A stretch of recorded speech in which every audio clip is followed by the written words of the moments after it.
सैयदना उमर फारूक रजी अल्लाह अन्हु हिजरी साल शुरू होने से 40 साल पहले 583 ईस्वी या 584 ईस्वी में मक्के में पैदा हुए। नबी करीम सल्लल्लाहु अलैहि वसल्लम उनसे 13 साल पहले दुनिया में तशरीफ ला चुके थे। वालिदैन ने नाम उमर रखा।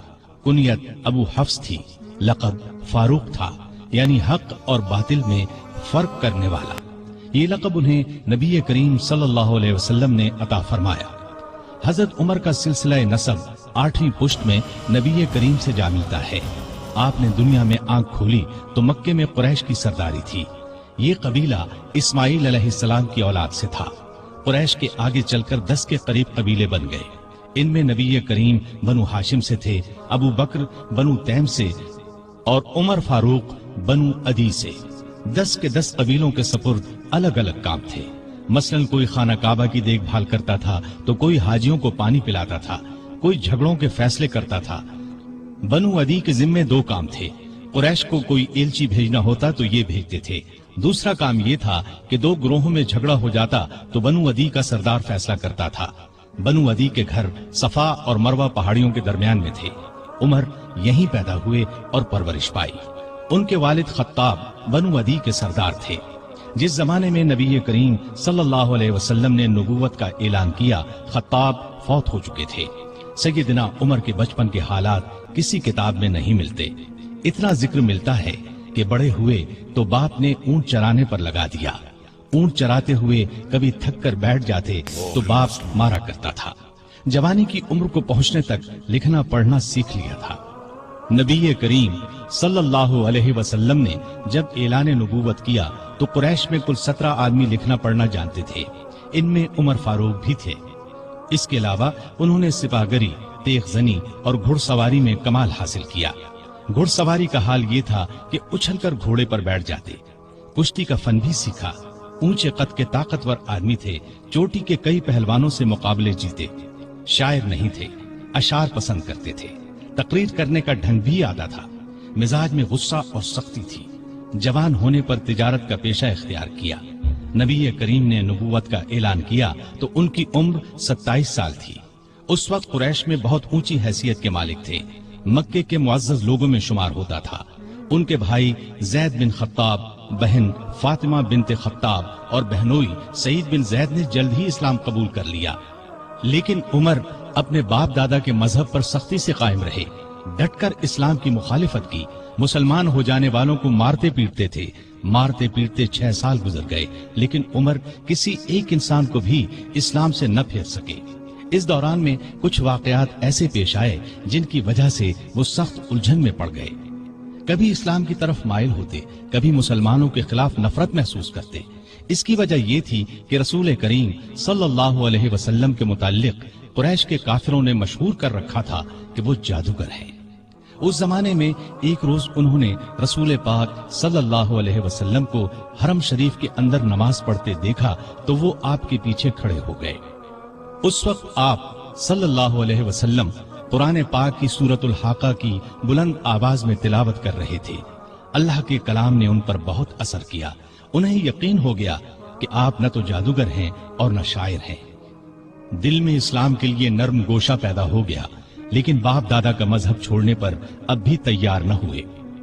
कासिम बिन उस्मान की रिवायत में आया है कि एक दिन तबीयत ने जोश मारा। इरादा किया कि जिस हस्ती की वजह से वो उलझन में है, क्यों न उन्हें खत्म कर दें। चुनाचे नंगी तलवार हाथ में लेकर निकले। रास्ते में एक मुसलमान नुआइम बिन अब्दुल्लाह मिल गए। उन्होंने पूछा, खैर तो है, नंगी तलवार लिए कहां जा रहे हैं? बोले, मुहम्मद को कत्ल करने जा रहा हूं। नुआइम ने कहा कि पहले अपने घर की खबर तो लें। आपकी बहन और बहनोई मुसलमान हो चुके हैं। सैयदना उमर उल्टे पांव बहनोई के घर पहुंचे। उस वक्त उनके बहनोई सईद बिन जैद और फातिमा बिनते खत्ताब के घर में रसूलुल्लाह सल्लल्लाहु अलैहि वसल्लम के एक सहाबी खब्बाब बिन अरत भी मौजूद थे। खब्बाब बिन अरत उन्हें कुरान सिखा रहे थे। उमर ने दरवाजे पर दस्तक दी तो खब्बाब घर के एक हिस्से में छुप गए। फातिमा ने कुरान के औराक छुपा दिए, लेकिन उमर तिलावत की आवाज सुन चुके थे। अंदर पहुंचकर पूछा, क्या पढ़ रहे थे?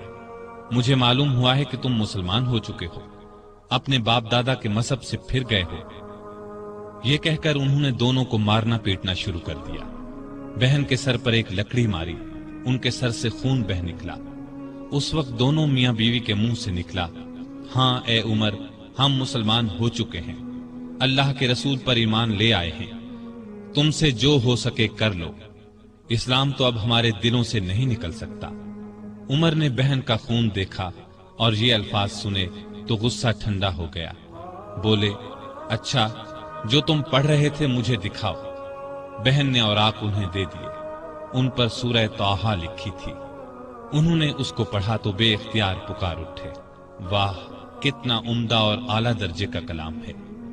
یہ سن کر خباب بن ارت بھی باہر نکل آئے اور بولے، اے عمر، مجھے امید ہے اللہ تعالیٰ نے اپنے نبی کی دعا کو پوری کرنے کے لیے آپ کو چن لیا ہے۔ میں نے کل ہی نبی صلی اللہ علیہ وسلم کو یہ دعا کرتے سنا ہے، الہی ابو جہل یا عمر بن خطاب کے ذریعے سے اسلام کو قوت عطا کر۔ پس اے عمر، اللہ کی طرف آؤ، اللہ کی طرف آؤ۔ یہ سن کر سیدنا عمر فاروق نے کہا، مجھے محمد کے پاس لے چلو۔ نبی صلی اللہ علیہ وسلم اس وقت دار ارقم میں تھے۔ عمر رضی اللہ عنہ خباب بن ارت کے ساتھ کمر سے تلوار لٹکائے وہاں پہنچے۔ دروازے پر دستک دی۔ ایک صحابی نے اندر سے ایک جھری میں سے جھانک کر آپ صلی اللہ علیہ وسلم کو بتایا، باہر عمر تلوار کمر سے لٹکائے کھڑے ہیں، نہ جانے کس ارادے سے آئے ہیں۔ آپ کے چچا سیدنا حمزہ رضی اللہ عنہ بھی اس وقت وہاں موجود تھے۔ یہ بہت بہادر تھے، فوراً بولے، انہیں اندر آنے دو، نیک ارادے سے آئے تو ٹھیک، ورنہ انہی کی تلوار سے ان کا سر اڑا دوں گا۔ رسول اللہ صلی اللہ علیہ وسلم نے بھی فرمایا، انہیں آنے دو۔ چنانچہ دروازہ کھول دیا گیا۔ عمر اندر داخل ہوئے۔ آپ صلی اللہ علیہ وسلم اٹھ کر ان کی طرف بڑھے، ان کی چادر کو مٹھی میں دبا کر زور سے کھینچتے ہوئے فرمایا، خطاب کے بیٹے، تم کس ارادے سے آئے ہو؟ سیدنا عمر رضی اللہ عنہ نے عرض کیا، اے اللہ کے رسول، میں اللہ اور اس کے رسول پر ایمان لانے کے لیے حاضر ہوا ہوں۔ اس پر آپ صلی اللہ علیہ وسلم نے زور سے اللہ اکبر فرمایا۔ باقی مسلمانوں نے بھی اللہ اکبر کا نعرہ لگایا۔ اب عمر رضی اللہ عنہ نے کلمہ پڑھا، پھر بولے، اے اللہ کے رسول، کیا ہم حق پر نہیں ہیں؟ آپ نے فرمایا، اس ذات کی قسم جس کے قبضے میں میری جان ہے، تم لوگ حق پر ہو۔ یہ سن کر سیدنا عمر فاروق نے عرض کیا، جب ہم حق پر ہیں اور کافر غلط راستے پر، تو پھر اپنا دین کیوں چھپائیں؟ آپ نے فرمایا، اے عمر، ابھی ہماری تعداد تھوڑی ہے اور تم دیکھ رہے ہو کہ ہم کن حالات سے گزر رہے ہیں۔ سیدنا عمر نے یہ سن کر فرمایا، اس ذات کی قسم جس نے آپ کو نبی بنا کر بھیجا ہے، میں اسلام لانے سے پہلے جن لوگوں میں اٹھتا بیٹھتا تھا، اب مسلمان ہو کر ان کے سامنے جاؤں گا۔